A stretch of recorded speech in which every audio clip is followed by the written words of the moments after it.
An elderly woman was half paralyzed and completely dependent on her daughter. The daughter took care of her and borrowed money everywhere to pay for treatment. To repay debt, she even took loans from loan sharks. But she couldn't pay them back. They started threatening to publicly shame her. Everyone was shocked, because the old woman owned 8 apartments and had received $8 million in demolition compensation. Yet she didn't give her daughter a single dollar. She was saving it all for her gambling addict son. When people questioned her, the old woman said, "Watch the 7-day live stream. You'll understand." Reporters began live streaming the house 24/7. One day, the daughter went to cook and left her child with the grandmother. The child asked for water.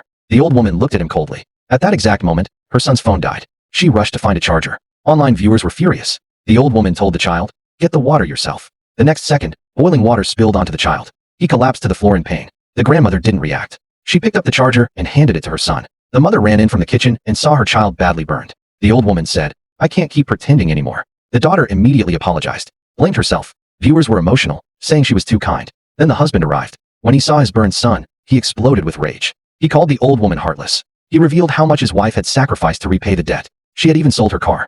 This time, he couldn't take it anymore. He demanded a divorce. The old woman said, "Divorce is good. My daughter won't share my son's property." The divorce happened quickly. The daughter left the house with nothing, yet she continued caring for her mother. She wanted to take her mom to the hospital for a follow-up, but the old woman said, "I don't have money." The daughter replied, "I sold my blood for $2,000. The old woman said coldly, "That's too little. Sell more." The daughter went again to sell blood and collapsed unconscious. Viewers thought the truth would finally come out, but the old woman called her son, "Come take the money." Public anger exploded. Reporters rushed the daughter to the hospital. Doctors revealed she had end-stage kidney failure. At most, 3 months to live. She needed a kidney transplant to survive. Everyone begged the old woman to sell her property. She refused. Doctors suggested she donate her kidney. She tore up the consent form on the spot. The daughter fell to her knees, begging, still defending her mother. The old woman smirked and said, "I know exactly what I'm doing." She announced that the next day, she would reveal her will. On the day of the press conference, the atmosphere was filled with anger. The daughter still stood in front, protecting her mother. Seeing this, the old woman finally made a decision. The time to hide the truth was over.